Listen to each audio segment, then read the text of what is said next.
चलिए, आप लोग अपने सवाल भेजते रहिए, क्योंकि अभी थोड़ी देर में हमारे साथ अंबाला जी भी जुड़ेंगी, तो आपको कोई टेंशन की बात नहीं है। लेकिन पहले जो है धुआंधार तरीके से आईपीओ बाजार में हलचल मची हुई है। हर रोज़ हमारे साथ जुड़ जाते हैं, आज भी जुड़े हुए हैं तमाम डेटा लेकर के। हर साथ तो मतलब 4-4 आईपीओ जो है खुल रहे हैं आज से, तो जिम्मेदारी ज़्यादा है, समय कम। शुरुआत करिए सर आप। जी, तो 4 आईपीओ सबसे पहले फटाफट से हम लोग कवर करते हैं। सोलर वर्ल्ड की सबसे पहले बात कर लेते हैं। यहाँ पर आप देखिए सोलर वर्ल्ड एनर्जी सोल्यूशन का जो आईपीओ आज से खुल गया है, क्लोज जो है ये थर्सडे को 25 सितंबर को होता दिखेगा। अलॉटमेंट की बात करें तो यहाँ पे 26 तारीख को यहाँ पे फ्राइडे को अलॉटमेंट होगा और लिस्टिंग जो है वो 30 तारीख को मंगलवार को होती हुई दिखेगी। अगर इसके बिजनेस मॉडल की बात करें तो कंपनी जो है 2013 में इनकॉर्पोरेट हुई थी। बेसिकली यहाँ पर जो है सोलर पावर से जुड़े जो तमाम तरह की सुविधाएं होती हैं या फिर ईपीसी इंजीनियरिंग प्रोक्योरमेंट कंस्ट्रक्शन से जुड़ी जो सुविधाएं हैं वो देती है कंपनी।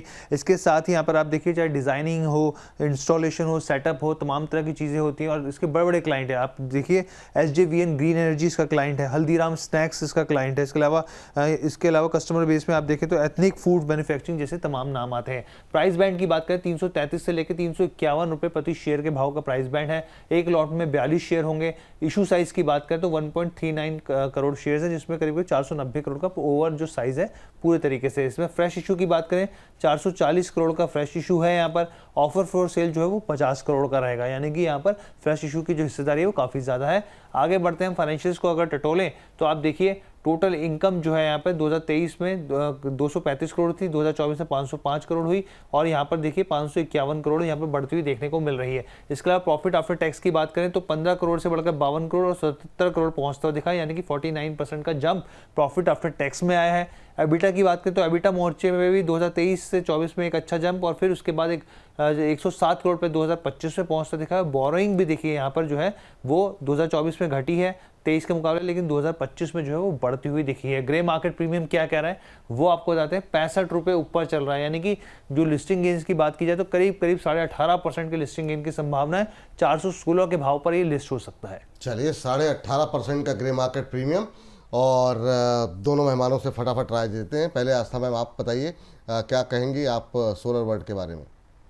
ठीक है, सोलर वर्ल्ड की बात करें तो बिल्कुल सोलर एनर्जी सोल्यूशन प्रोवाइड करता है और स्पेशलाइज करता है EPC for solar power project. इस कंपनी की बात करें तो यहाँ पे फाइनेंशियल्स हमें अच्छे लगे, स्पेशली अगर मैं ग्रोथ की बात करूँ तो आउटपेस किया है अपने इन्होंने पीयर्स की ग्रोथ को। लेकिन प्रॉब्लम यही है कि वैल्यूएशन इन्होंने यहाँ पे पूरे लिए हैं 39 के प्राइस टू अर्निंग मल्टीपल पे आते हैं। इसलिए हमारे जो रिकमेंडेशन आ रही है वो सीमित लिस्टिंग गेन और लॉन्ग टर्म नजरिए से लगाने की सलाह रहेगी इस आईपीओ को।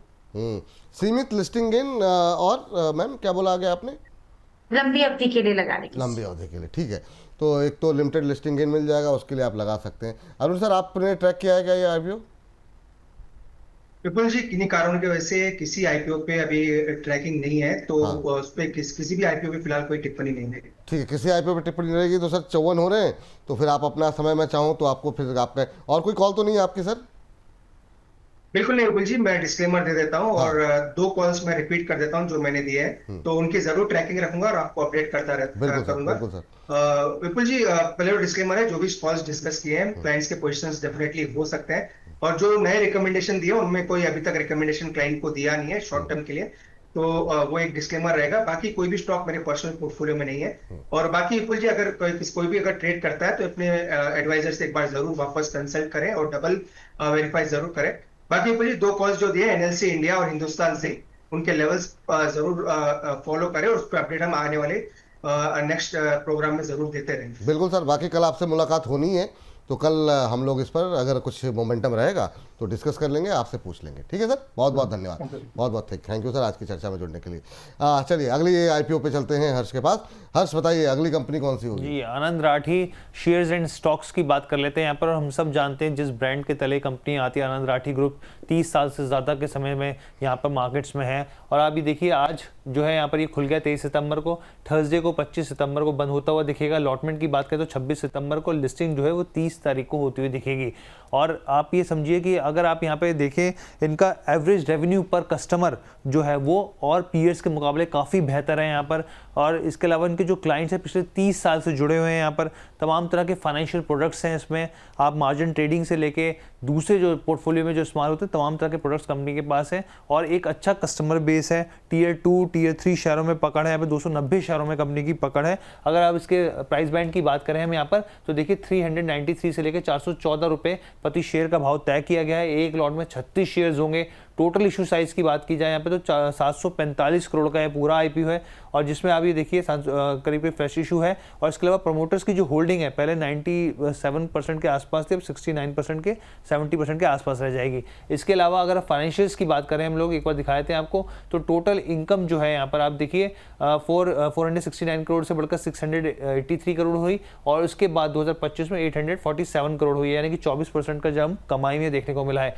प्रॉफिट आफ्टर टैक्स की बात करें यहाँ पर 2023 में 38 करोड़ थी, वहां से बढ़कर 70 करोड़ और फिर सीधा 104 करोड़ हुई है। और आप इस हिसाब से अंदाजा लगाइए 34% का जंप 2024 से 25 में देखने को मिला है प्रॉफिट आफ्टर टैक्स में। एबिटा की बात करें तो एबिटा में भी एक अच्छा जंप लगातार बना हुआ है, हालांकि बोरोइंग जो है वो भी बहुत तेजी से यहाँ पे बढ़ रही है।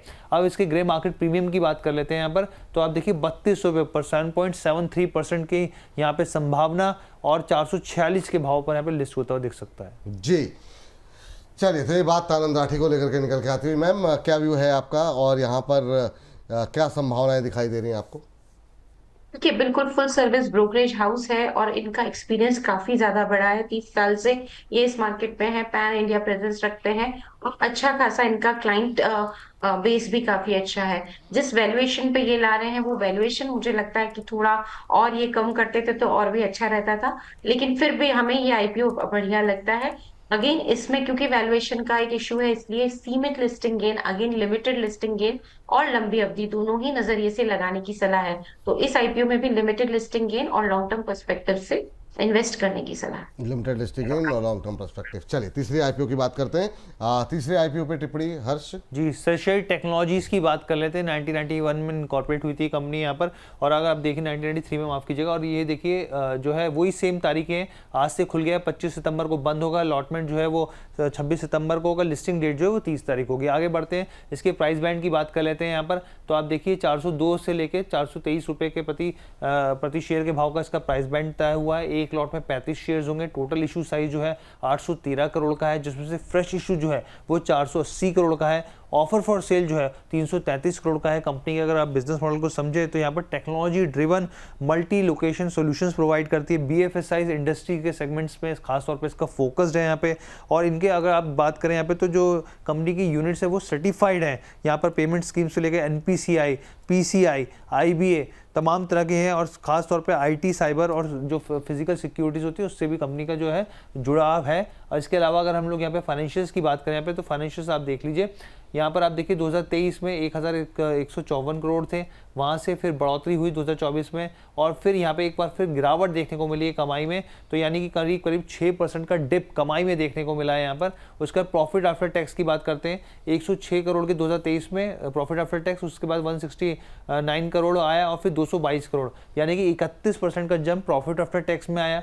एबिटा की बात कर ले तो एबिटा भी आप ये देखिए लगातार स्लाइटली बढ़ता हुआ दिख रहा है आपको। बोरोइंग जो है वो भी हल्की हल्की बढ़ोतरी हो रही है। ग्रे मार्केट प्रीमियम की बात कर लेते हैं यहाँ पर, तो आप देखिए 88 रुपीज़, यानी कि 20%, 21% मान के चलिए, 21% की यहाँ पे लिस्टिंग गेन की संभावना 511 पर लिस्ट हो सकता है। 21% का प्रीमियम दिखा रहा है ग्रे मार्केट के अंदर, लेकिन आस्था मैम ग्रे मार्केट के प्रीमियम पे ज़्यादा भरोसा नहीं करती हैं, वो अपने ज्ञान पर और कंपनी के फंडामेंटल पर ज़्यादा भरोसा करती हैं। बहुत अच्छी बात है। आस्था मैम क्या कुछ दिखाई दे रहा है आपको, क्या करना चाहिए? वैल्यूएशन क्या इस लेवल पे है कि सब्सक्राइब करें?